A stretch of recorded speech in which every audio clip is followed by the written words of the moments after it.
ఈ సినిమాలో ఆయన ఎక్స్‌పీరియన్స్ మీతోటి ఈ 2 సినిమాలకు ఆయనతోటి మీరు గడిపిన సందర్భాలు గాని, మీ ఎక్స్‌పీరియన్స్ ఎలా ఉండేది సార్? చాలా బాగుండేది సార్. కొన్ని చాలా కొన్ని మాకు తెలవని ఎందుకంటే జనాలకి ఎన్టీ రామారావు గారంటే ఒక భగవంతుడిలా కొలిసేవాళ్ళు. ఇప్పుడు మేము గూడా మీ తర్వాత మేము గూడా ఆయన ఫోటోని అప్పటి సినిమాలు చూసి నేర్చుకున్న వాళ్ళం చాలా ఉంది. అవును. అయితే ఆయనతో మీరు గడిపిన సందర్భాలు గానీ, ఆయనతో మంచి కొన్ని మూమెంట్స్ కానీ ఎలా ఉండేది? చాలా బాగుండేయండి. నీ అసలు వర్ణాతీతం. మార్నింగ్ 4:30, 5కి వెళ్ళామనుకోండి, రాత్రి వరకు 9 వరకు ఆయనతో పాటే ఉండేవాడిని. ఆయన్ని ఇంట్లో దించిన తర్వాత నేను ఇంటికి వెళ్ళేవాడిని. మృదు మధురం సార్, అది మాత్రం అన్ఫర్గెటబుల్.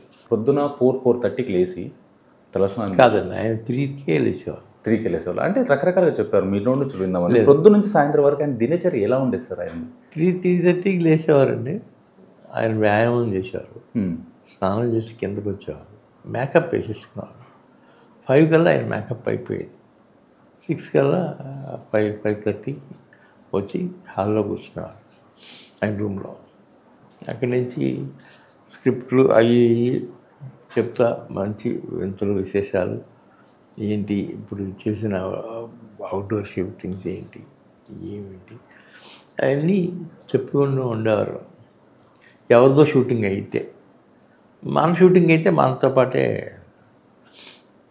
ఆయనతో పాటు ఎవరైనా మాట్లాడటానికి వస్తే మేము బయటికి వెళ్ళేవాళ్ళం. అట్లా ఉండేదండి. అట్లా ఉండేది.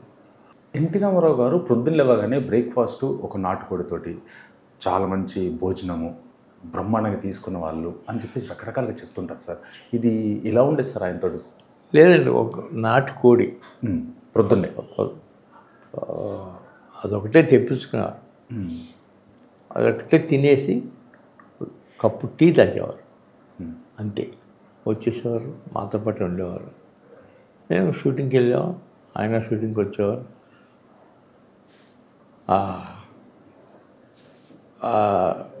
యాపిల్ జ్యూస్ తాగేవారు, అంతే.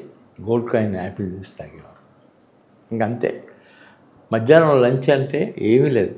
లంచ్ అంటే ఒక రోటీ తినేవారు. సాయంత్రం 7ంటికల్లా వెళ్ళి పడుకునేవారు.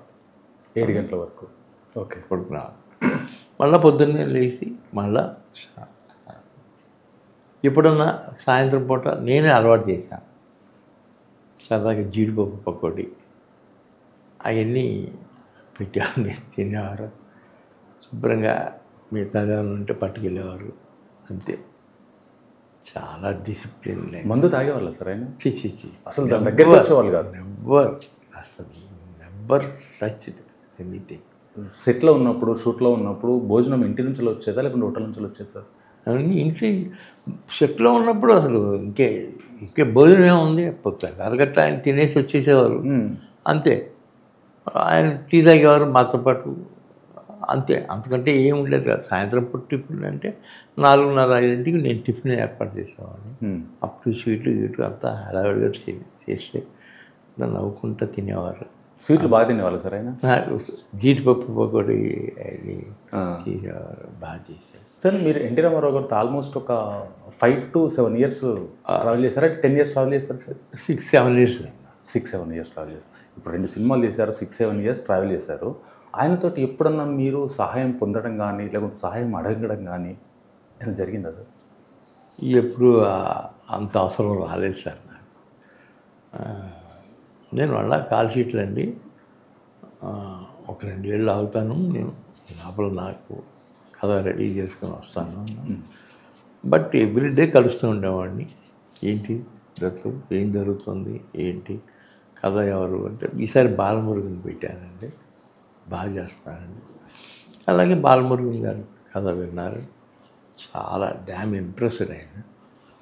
అప్పుడు ఎదురులే మనిషి ఒక ట్రెండ్ అనుకుంటే ఇది ఒక ట్రెండ్ అని ఒప్పుకున్నాను. ఆయన ఎవరికన్నా హెల్ప్ అడిగితే చేసేవాళ్ళ సార్ ఆయన? ఏమని ఎవరన్నా చేసేవారు.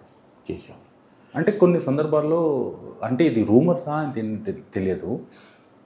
ఎన్టీ రామారావు గారు ఎవరినన్నా, ఇప్పుడు నేను ఆయన దగ్గర పనిచేస్తున్న హెల్ప్ అడిగితే ఆయన సొంతంగా చేయకుండా వేరే వాళ్ళతో చెప్పి చేపించేవాళ్ళు. ఆయన డైరెక్ట్ అడిగినా సరే కాదు అనేవాళ్ళు. లేదండి, అదేమీ లేదు, ఆయనే చేసేవారు.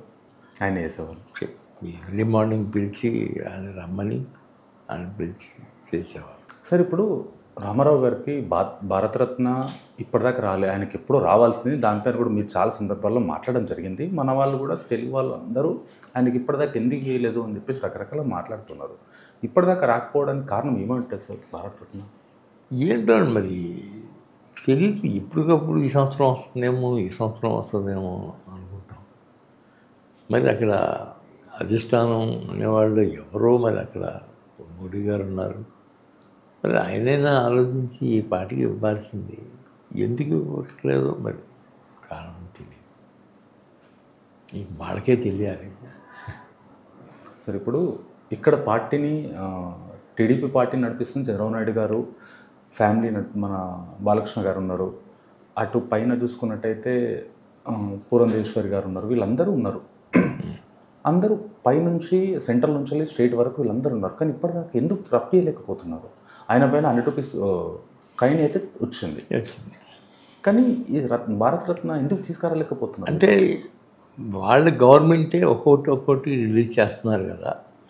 ఇప్పుడు ఆయన మహానటుడు అప్పుడు దానికి మొన్న ఎప్పుడో 100 రూపాయల నాణ్యం రిలీజ్ చేశారు. లాస్ట్ ఇయర్ వచ్చింది అంతే. వచ్చింది. దీని తర్వాత వస్తుందేమో అని ఇంకా హోప్లో ఉన్నాం అంతే. అంటే ఇంతమంది ఉన్నాక చంద్రబాబు నాయుడు గారు ముఖ్యమంత్రి, పురంధేశ్వరి గారు అక్కడ మంచి పొజిషన్ సెంట్రల్ మినిస్టర్గా ఉన్నారు, ఇక్కడ బాలకృష్ణ గారు ఉన్నారు.